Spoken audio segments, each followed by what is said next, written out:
feminicidio, con este delito de feminicidio terrible que lacera a México, a muchas mujeres, y es una serie sobre el feminicida de Atizapán.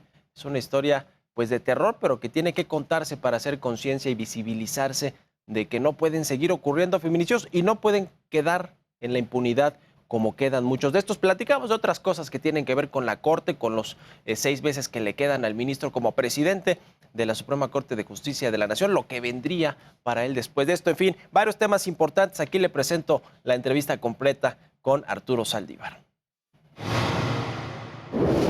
¿Qué tal? Muy buenos días. Estamos aquí en la Suprema Corte de Justicia de la Nación. Nos recibe el ministro presidente de la Corte. Nos da mucho gusto poder entrevistarlo y gracias por la invitación, ministro. Buenos días. Al contrario, Mario, buenos días, bienvenidos. Pues muchos temas que platicar que tienen que ver con este máximo órgano de justicia, pero me gustaría empezar con el tema de la serie que se publicó esta semana, que se dio a conocer, que tiene que ver con un feminicida y no es per se el personaje, digamos, este hombre que ya está en prisión, sino lo que hay detrás de esta tipificación de un delito como es el feminicidio, concientizar y visualizar todo este tema. Platíquenos de cómo se hizo toda esta configuración de la serie, ministro. Tomamos la decisión de participar en esta serie con la idea de coadyuvar a generar conciencia, a provocar un cambio de cultura en la sociedad y en las autoridades sobre un tema extraordinariamente delicado, los feminicidios en México.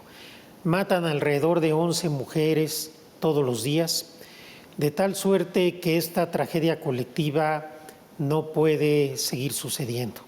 Requerimos visibilizar el problema para, a partir de hacerlo visible, conmocionar a la sociedad y a partir de ahí generar una reflexión que nos permita cambiar la cultura en relación con las mujeres y los feminicidios y también provocar cambio en la forma en cómo se está previniendo y combatiendo, investigando este tipo de delitos. Ahora, el personaje del que hablamos, que es un feminicida de la zona de Atizapán en el Estado de México, sí es importante porque estamos hablando de un personaje que puede ser el mayor feminicida en la historia, no solo de México, sino quizá en el mundo, y por eso es importante saber cómo es posible que pudo cometer tantos feminicidios una persona del Estado de México. Por eso es importante también ponerle nombre y apellido a este personaje. Sí, este caso es terrible, una persona que durante 31 años estuvo matando mujeres sin que nadie las buscara, en total impunidad, muy bien visto por su comunidad. Pero no queremos quedarnos en la narración de este hecho, por terrible que sea, sino a partir de ahí, a partir de este caso extremo, reflexionar sobre el fenómeno de los feminicidios en México. Porque es una realidad que los feminicidios, por regla general, no se investigan. Y cuando se investigan, por regla general, se investigan mal. Y cuando el caso es mediático, la autoridad lo que trata es de salir lo antes posible y no en pocas veces se revictimiza a las mujeres culpándolas por su vestimenta, por el lugar en donde estaban, por si habían bebido, a veces incluso responsabilizando a las familias que son hogares desunidos y culpando a los padres de lo que les pasa a las niñas o a las mujeres. A mí me parece que este caso tan terrible, dramático de este feminicida serial nos tiene que mover, pero para reflexionar sobre qué sociedad tenemos donde puede haber alguien que durante 31 años mate mujeres sin que pase nada. Ojalá logremos esta gran reflexión, esta gran alianza entre sociedad y autoridades para tratar de revertir esta tendencia de los feminicidios que me parece que no podemos seguir tolerando como país. Que genere una conciencia social, familiar, para evitar estos delitos, pero quisiera ir justamente al inicio, a la tipificación del delito de feminicidio, que no se califica o está visto ante la ley como un homicidio, es decir, tiene otros agravantes del feminicidio. A ver, platíquenos un poco de esta tipificación, presidente. De hecho, el tipo penal de feminicidio no existe en todos los estados. Hay países que no tienen este tipo. En México y algunos países de Latinoamérica sí, porque el feminicidio es un crimen de odio. es un crimen que se hace contra las mujeres por el hecho de ser mujeres. Consecuentemente tiene una gravedad mayor y requiere en su investigación una serie de protocolos muy importantes que la Corte ya ha definido en varios precedentes. De tal suerte que aunque todos los delitos en donde se priva de la vida de alguien son extraordinariamente graves, cuando se trata de crímenes de odio, de una violencia de género, se requiere visibilizarlos y sancionarlos de manera distinta.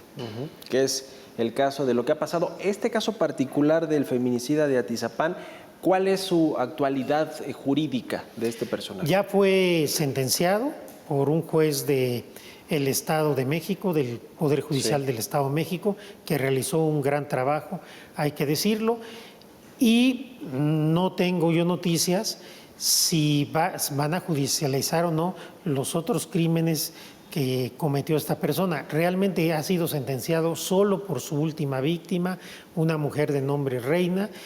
Por este último feminicidio es por el que está ya sentenciado. ¿Y se calcula que asesinó a cuántas mujeres aproximadamente este personaje? Yo no podría dar la cifra exacta, pero tengo la impresión que pudieron haber sido cientos de mujeres, porque son 31 años. Sí, sí. Pues qué terrible caso. Ahora, hablando del asunto de las mujeres en la Corte y durante su presidencia, ministro Arturo Saldívar, ha habido una agenda claramente de género. Y entre otras cosas, muchas otras cosas, usted acudió ya a un reclusorio femenil de Santa Marta, Acatitla, y históricamente, digamos, hace mucho nunca se había presentado un ministro de la Corte en un reclusorio de mujeres para ver los casos uno por uno de las reclusas, que algunas, por cierto, llevan años y años, más de 10 años algunas, sin una sentencia, es decir, algunos no saben ni quiénes son sus abogados. Hay historias verdaderamente dolorosas. Platíquenos un poco de esa experiencia que tuvo cuando fue al reclusorio de Santa Marta, Acatitla. Fue una experiencia muy fuerte, muy conmovedora, muy triste. Efectivamente, soy el primer presidente de la Corte que acude a un reclusorio a ver de frente a las mujeres, a escuchar sus historias. Alguna de ellas, una mujer sentenciada, me decía: ministro, que usted esté aquí, me vea y me escuche, para mí ya es justicia. Otras mujeres decían: ministro, gracias por vernos, porque somos seres humanos, no somos basura, no somos desechables. Y me contaron historias realmente muy conmovedoras, muy tristes, de injusticias, todas en una catarsis, llorando, la que hablaba y las demás. Efectivamente hay mujeres que no conocieron ni a su abogado, ni al Ministerio Público, ni al juez, ni a los testigos. Hay familias enteras que un buen día llegó la policía, se llevaron a la abuelita, a la mamá, a la hija, y están ahí, no saben ni por qué. Hay una gran mayoría de quienes están en Santa Marta que tienen años en prisión preventiva sin que nadie revise su situación. Y yo les dije ese día que, si bien era histórico que yo estuviera ahí, esto, si no había consecuencias, si no había medidas, pues era una anécdota que me parecería de un ego muy frívolo y muy tonto. De tal suerte que desde ese momento empezamos a tomar medidas. Nuestras defensoras y defensores públicos acudieron a Santa Marta. Estamos hoy defendiendo aproximadamente un tercio de las reclusas de Santa Marta, Acatitla. Ya logramos la libertad de la primera mujer. Hay mucho entusiasmo, hay esperanza, hay confianza en el Instituto de la Defensoría Pública. Estamos revisando más casos, hemos revisado cerca de 550 casos, nos siguen llegando cartas de mujeres que están internas en Santa Marta, Acatitla, pero adicionalmente hemos tomado medidas a partir de ahí para que se revisen todos los casos de prisión preventiva, no solo en Santa Marta, que tengan más de 2 años. Sí. Y hemos concentrado juicios de amparo para que por fin el Poder Judicial Federal establezca criterios obligatorios de cuándo es válido tener a una persona en prisión preventiva. La prisión preventiva es una injusticia porque es una condena sin sentencia. Sí, Tiene sí. que ser excepcional. No podemos seguir llenando los reclusorios con gente que no ha sido condenada. De tal suerte que La visita a Santa Marta me permitió dar visibilidad a las mujeres. Creo que a partir de ahí en muchos sectores se les volteó a ver. Me permitió darles un poco de esperanza, dicho por ellas, no por mí. Han tenido mucha confianza, han visto que nos lo hemos tomado en serio, que no fuimos para la foto, sí, que no fuimos para utilizarlas políticamente, fuimos con la idea de tratar de hacer diferencia. Creo que lo estamos haciendo y seguiremos trabajando en esa línea por los meses que me quedan como presidente de la Corte. ¿Por qué considera, presidente, que se ha abusado de esta figura de la prisión preventiva oficiosa? De pronto uno, cuando platica con alguien que ha estado en un ministerio público, que ha tenido que seguir un proceso jurídico hasta que se le lleva a la cárcel con una prisión preventiva oficiosa, pues lo que uno escucha es corrupción, tráfico de influencias, digamos, inacción de los ministerios públicos o de los jueces, en fin. Eso es, cuando alguien pregunta por la aplicación de la justicia en México, se encuentra con esas respuestas de la sociedad mexicana. ¿Cómo hemos llegado hasta aquí, presidente? Porque es muy fácil para las autoridades decir que están combatiendo la impunidad cuando meten a gente a la cárcel y ahí se queda. Muchas mujeres de Santa Marta las habían detenido por un delito menor, un robo, muchas veces por hambre, para darles de comer a sus hijos, y les ponen un agravante, un delito que permite prisión preventiva oficiosa, y ya no salen. Entonces también aquí como sociedad nos hemos acostumbrado que si alguien está en libertad mientras se le juzga, entonces es impunidad. No, la impunidad está en que después de que sea el proceso no se le sancione si es el que cometió el delito, pero la regla general debería de ser que las personas estén en libertad mientras se les demuestra su culpabilidad. Pero me parece que es un tema en que es muy sencillo para las autoridades vender la historia que con eso están combatiendo la delincuencia. Lo cierto es que la delincuencia no baja, la violencia tampoco, y cada vez tenemos más personas en la cárcel. Y hay que decirlo, la inmensa mayoría de quienes están en prisión preventiva son personas pobres. La persona de ciertos recursos difícilmente está en prisión preventiva. Y este drama de la prisión preventiva es todavía más grave cuando se trata de mujeres. A la mayoría de las mujeres no las vuelve a ver la familia, la pareja, el esposo, el novio. Son abandonadas a su suerte. Sí. Santa Marta es un centro de reclusión que tiene muchas ventajas frente a otros. Hay centros de reclusión mixtos donde las mujeres pasan cuestiones verdaderamente inadmisibles, donde son prostituidas, donde son abusadas, donde se les violan absolutamente todos sus derechos. Entonces, el drama de las prisiones en México, de tantos miles de inocentes, nos tiene también que hacer llamar la atención. Nosotros estamos haciendo la parte que nos corresponde. Por un lado, hacer un llamado reiterado a revisar la figura de la prisión preventiva oficiosa y justificada. En segundo lugar, nuestro Instituto de la Defensoría Pública ha presentado ya incidentes para modificar las medidas en todos los asuntos que llevamos. De mayo del año pasado a este año llevamos cerca de 3,000 personas liberadas solo por el cambio de medidas cautelares. Estamos haciéndolo ahora con mucho mayor intensidad y estamos concentrando estos juicios para que un juez de distrito y después la Corte nos establezcan cuáles son las reglas que se deben seguir para que se deje de abusar de esta prisión preventiva oficiosa. Creo que este va a ser un cambio de largo alcance y de mucha profundidad en la justicia penal en México. Ojalá la sociedad se involucre y entienda que tener a la gente sin sentencia años y años en la cárcel es una injusticia que me parece no es propia de un país decente. Ahora, hace más de un año se comenzó a implementar en México una reforma judicial, es decir, después de que se cabildeó y se aprobó en el Congreso, y creo que entre muchas otras cosas el punto central era la impunidad, ¿no? La correcta aplicación de la justicia, pero sobre todo la impunidad. Y hoy uno se encuentra, presidente Saldívar, que en las fiscalías pues existe más de 90% de impunidad en los delitos que se cometen. ¿Cuánto camino tardará o cuánto tiempo tardará en que ese indicador muy importante de la aplicación de justicia disminuya? Es que hay que entender que nuestra reforma fue una reforma judicial del Poder Judicial de la Federación. No fue una reforma de la justicia, De ni los de las ministerios fiscalías, públicos, las fiscalías. ni siquiera de los tribunales de los estados. A través de esta reforma logramos combatir de mejor manera la corrupción, el nepotismo, el acoso sexual y la violencia de género.